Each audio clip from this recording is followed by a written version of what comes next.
Paz do Senhor, Irmandade. Vocês estão bem? Olha o que nós vamos falar hoje. Lucas capítulo 11. Olha aqui, Jesus ensina sobre a oração. A oração que a gente conhece tão famosamente como Pai Nosso. E já que a gente fala tanto do Pai Nosso e a gente ora todas as vezes para iniciar, vamos iniciar lendo esta oração, do jeito que está aqui. Diz assim: Pai, santificado seja o teu nome, venha o teu reino.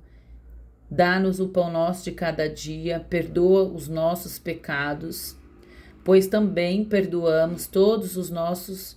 Eu tô lendo igual a gente decorou do outro, né? Todos os que nos ofendem. E não nos deixes cair em tentação. Em nome de Jesus, a gente diz, né? No final de toda a oração. Amém.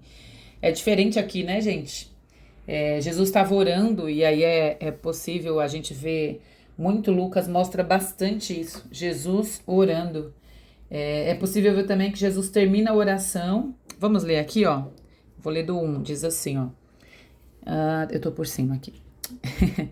Certo dia, Jesus estava orando. Tá vendo aqui?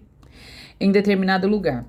Tendo terminado, um dos seus discípulos lhe disse. Tendo terminado, um dos seus discípulos lhe disse: Senhor, ensina-nos a orar, como João ensinou os discípulos dele, e ele lhes disse: quando vocês orarem, digam. Então aí ele vem e traz esse modelo que nós acabamos de ler como oração inicial aqui da nossa leitura.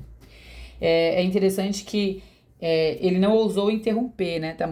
Tá escrito aqui, ele enfatiza, terminado. Quando ele terminou, aí um dos discípulos foi lá e falou: Senhor, ensina a gente a orar, como João ensinou os discípulos dele. Naquele contexto da época, interromper uma pessoa que estivesse orando, né, que alguém visse a pessoa orando e interrompesse, era uma atitude rude, era vista como uma atitude rude e talvez até ímpia, né?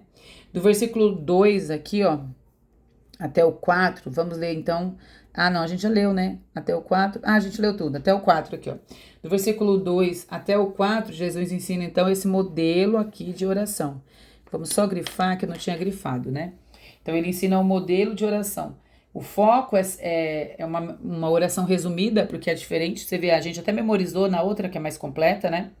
Então tem aqui, ó, o teu nome, o teu reino, o pão, o perdão e não nos deixe cair em tentação. Vamos grifar aqui para a gente falar exatamente sobre isso.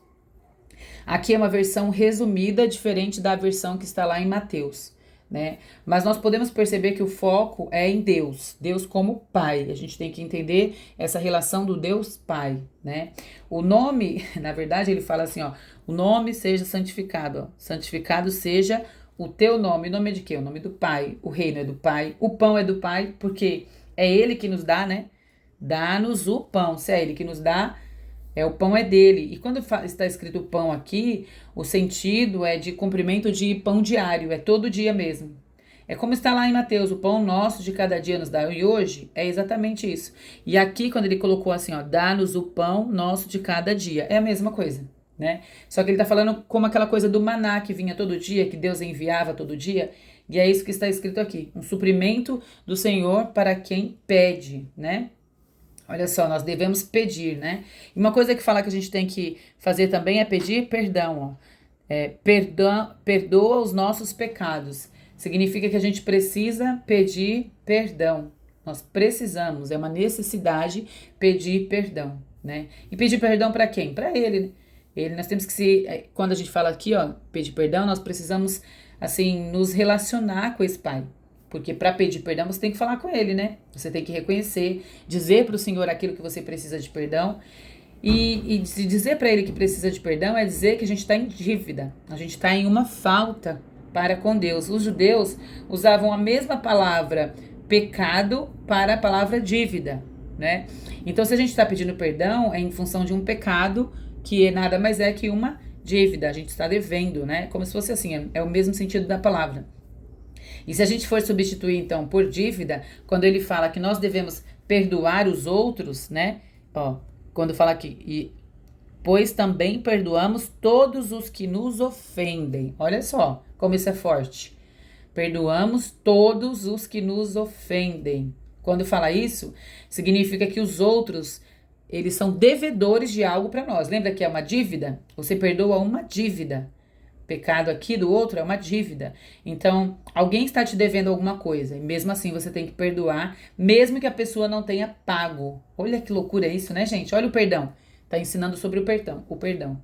E não deixar cair em tentação, que é essa parte aqui, né, no finalzinho, ó, e não nos deixes cair em tentação, significa que a gente vai ser livrado, né, nós podemos ser testados, mas nós vamos ter esse livramento. O Senhor vai nos livrar. Nós estamos pedindo para que Ele não nos deixe cair na tentação, mas não significa que nós não seremos tentados. Não seremos tentados e o tempo todo, né? A gente sabe disso. Então, que a gente possa realmente aprender que nós temos esse Deus. No nosso Deus, o nosso Pai. Nós temos nesse Deus o nosso Pai. E Ele espera o quê? Que os filhos se relacionem com Ele. É isso que Ele está dizendo aqui, né? Esse modelo de oração de Jesus vamos nos relacionar com o Pai, né? O nosso Pai.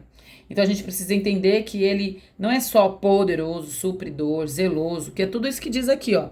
Quando diz aqui, né? Pai, santificado seja o teu nome, né? O teu nome, Ele é zeloso com o seu nome. O teu reino, Ele é poderoso. Dá-nos o pão, Ele é supridor. Tudo isso está escrito aqui no Pai Nosso. Mas o próprio amor perdoador é o que ele vem fechando essa coisa da oração. A forma como a gente tem que se aproximar de nosso Deus, o nosso Pai, né? Que nós precisamos estar tão perto para que Ele conheça, porque a gente faça conhecer, não porque Ele não sabe, né? Ele já sabe das nossas falhas morais, de caráter, as nossas dívidas, né?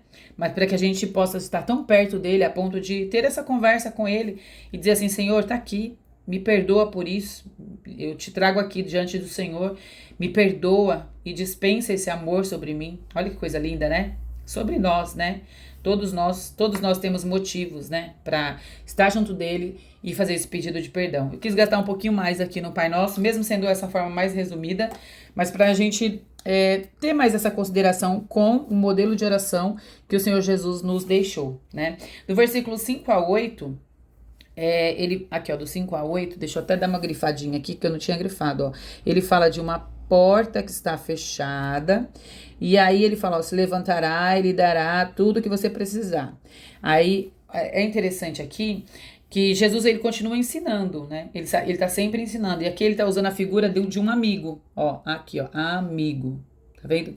Ele usa a figura desse amigo e ele mostra que essa pessoa bate na porta do amigo e ela tem essas necessidades, mas a porta está fechada. No finalzinho do 8, a gente vê aqui, ó, tá vendo, ó?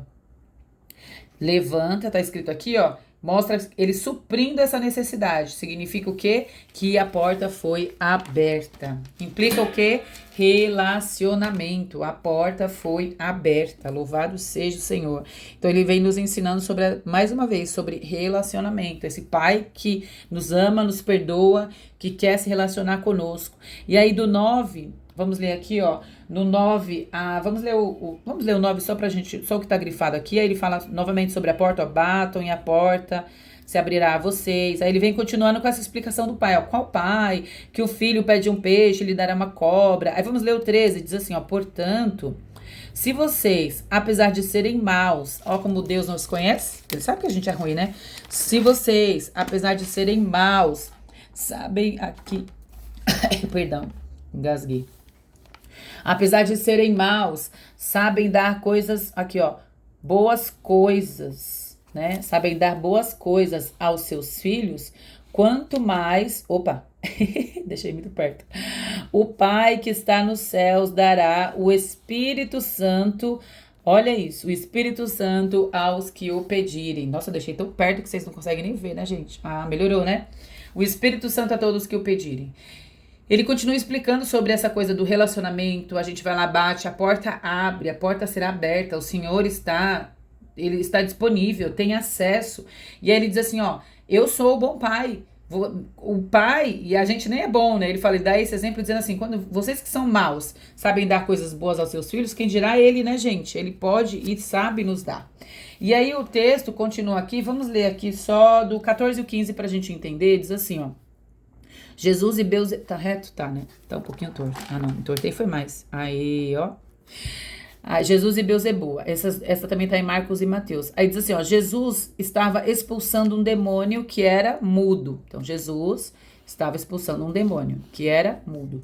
Quando o demônio saiu, o mudo falou. Olha que loucura isso, gente. Quando o demônio saiu, o mudo falou. E a multidão ficou admirada. Contudo, alguns deles disseram: é por Beelzebul, o príncipe dos demônios, que ele expulsa os demônios. Gente, Jesus fazendo milagres. E olha o que eles estavam falando, né? Olha o que eles estavam falando de Jesus. Quando fala que Beelzebul, ele está fazendo referência a uma expressão antiga, né? Essa expressão foi absorvida pelos os povos antigos, os filisteus, e é possível a gente ver também essa expressão no Antigo Testamento já como Baal-Zebul, né? Ou Baal, que significa elevado ou altíssimo, né? Só Baal.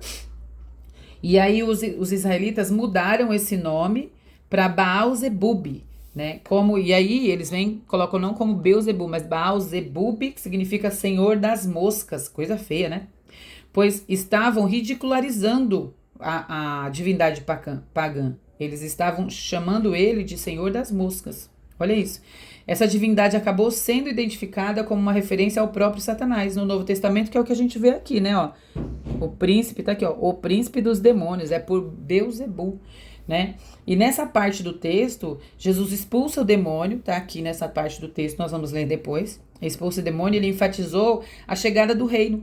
Quando ele está ali, ele destrói Satanás. Ele diz assim, com essa expulsando esse demônio, ele diz assim, olha, não tem mais outro caminho que senão escolher a fé verdadeira. É a única opção. E Jesus está mostrando isso quando ele expulsa esse demônio desse jovem aqui. Do 29 ao 32, tá aqui em cima, ó. Do 29 ao 32, Jesus fala aqui, aí apareceu, e talvez vocês falem, que estranho, apareceu aqui de Jonas, um sinal de Jonas, né? Eles falam sobre essa coisa de dar um sinal e eles pedem um sinal, né? E ele fala de Jonas. E aí talvez você tenha falado assim, não, Jonas eu sei que está no Antigo Testamento, então. Quando ele fala de Jonas, aí você vê que ele está falando de levantar de juízo, que eles serão condenados. E aí ele fala que não vai dar nenhum sinal a não ser esse, né? Ele está falando do sinal de Jonas. Quando ele está falando disso, ele está falando de juízo sobre essas pessoas que estão ouvindo aqui, de julgamento. Porque a cidade onde Jonas foi, Nínive, né? Ela ouviu a palavra de Deus, a cidade para onde Jonas foi. Ela ouviu a palavra de Deus, e aí, nesse caso, não teve juízo, assim, não teve condenação, porque eles ouviram, eles receberam com bom grado a palavra de Deus. Só que aqui eles não estão recebendo. Olha o que eles estão falando, pelo príncipe das moscas, aí o Baal-Zebul, o príncipe dos demônios, que ele expulsa os demônios. Olha isso, eles não estavam recebendo, e aí Jesus está falando o quê? Vai ter julgamento para eles. Não vai ser igual o Jonas quando levou lá e o pessoal recebeu a palavra. Do 33 aqui até o 36, ele fala dessa lâmpada, né? A lâmpada que é a candeia do corpo. Jesus revela uma luz que está disponível, né? E ele fala assim, os olhos são a lâmpada do corpo. Se os teus olhos forem bons, todo o teu corpo será luz. Mas se os seus olhos forem maus, todo o teu corpo será trevas. Olha isso. Todo o seu corpo pode, ele fala, está cheio de luz. Quando ele fala disso, ele quer dizer assim, olha, tem uma luz e está disponível. É isso que Jesus está falando. Só que os olhos maus, ou até numa tradução tem um entendimento que é olhos doentes, né? Olhos maus, eles transformam o corpo em trevas. E que grandes trevas eles podem ser. Misericórdia, né? Todo-Poderoso tem misericórdia de nós. Do 37 aqui em diante, ele vem trazendo, nós já falamos sobre isso, então eu não deixei pra gente falar mais agora, né? Até o tempo não dá. E aí começa aqui, ó. Ai de vocês, fariseus, ai de vocês. E ele vem trazendo os ais, e a gente já falou sobre isso. Ele fala hipócritas, vocês fazem coisas e sentam nos lugares para serem vistos. Vocês colocam uma obrigação em cima do povo que vocês mesmos não cumprem. Então ele vem trazendo já esse julgamento falando deles. Só que esse aqui eu vou ler que eu achei interessante. Ai de vocês, fariseus, pois vocês dão dízimo da hortelã, da arruda e de toda sorte de hortaliças, mas desprezam a justiça e o amor de Deus. Olha o que eles desprezavam, a justiça e o amor de Deus. Vocês devem praticar estas coisas e desprezar aquelas. O que eles tinham que praticar? A justiça e o amor de Deus. Quando tá falando aqui, tá mostrando o quanto legalistas eles eram em cumprir a lei. Porque a lei escrita não exigia especificamente dízimo dessas hortaliças, dessas ervas secas, essas ervas verdes que davam em jardim. Jesus diz que eles davam o dízimo, assim como o rigor da lei, né? Entregando o dízimo dessas hortaliças aqui. Só que os fariseus, eles discutiam naquela época se essas ervas eram ou não comida. Porque se fosse comida, eles tinham a obrigação de dar o dízimo. Olha que loucura isso. Então, que a gente não seja assim, que nós não sejamos assim, como hipócritas, cumpridores de regras, preocupadíssimos, frequentadores de igreja, para que a gente possa ser visto, sentar em determinado lugar, mas que a gente possa ser de verdade, exercer justiça e misericórdia, como o Senhor falou aqui, ó, justiça e amor de Deus. Que é isso que a gente tem que fazer, exercer justiça e amor por temor. O nosso Deus é Pai e quer relacionamento conosco, e que seja assim para as nossas vidas. Oh, aleluia, que seja assim.